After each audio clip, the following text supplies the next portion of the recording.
أحمد الحاجي نحن بحاجة إليك، نحن نحب دين الله تعالوا بك كلمة القرآن.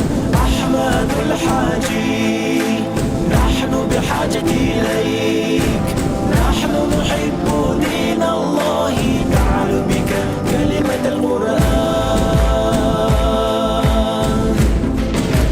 نيسو أحقيتي راميرا خلوة نشخيلا زليرا طولا مناقيتي رزامة أحمد حوت وليرا ضل خلقنا خيليرا مرشوة لارينا قوة نخبق درجوة ديلن دوشلر ديردو الله أحمد حوبا خارا